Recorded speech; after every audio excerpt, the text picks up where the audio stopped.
Yeast overgrowth is a rampant problem in our society today, and most of us don't even know we're having that problem. But it can be something that causes us problems for years before we even recognize it.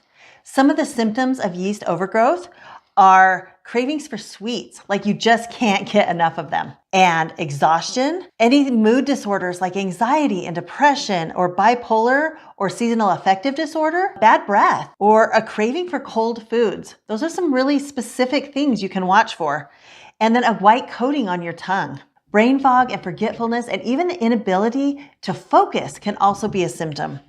Hormone imbalances and joint pain and arthritis, chronic sinus and allergy issues, a weakened immune system, digestive problems like gas and bloating, skin issues like eczema and psoriasis, and then the really obvious ones like getting chronic yeast infections as a woman. So taking care of Candida is kind of a process. The tincture isn't necessarily going to fix it, but it will definitely help support it, and it will help your body rid itself of the Candida overgrowth, but we probably need to do a few other things. So what can we do about it other than just take a tincture?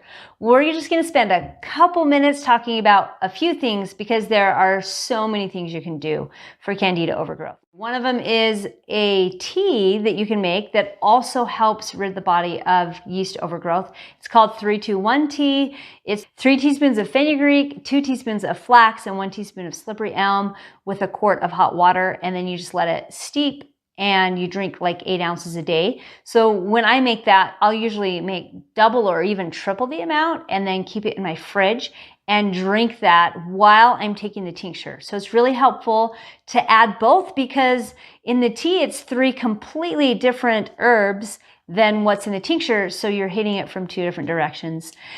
Also, oftentimes when Candida is an issue, it's because your gallbladder is not functioning right. There's something going on with the gallbladder. So giving it a jump start or a kick start would be really helpful. So you can pair this with the liver gallbladder tincture. Another thing that really helps the gallbladder is something called bioplasma, which is a homeopathic, easily found online.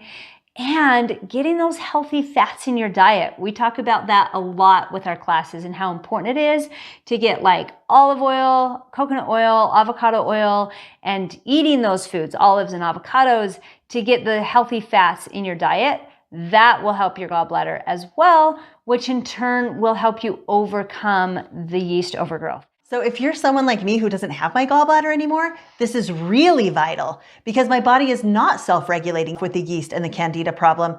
So those of us without a gallbladder really need to be supporting it every day when we're not seeing symptoms so that we don't end up with a big problem down the road. If any of these symptoms make sense to you, then this would be a great tincture to go make to help support your process of getting rid of it.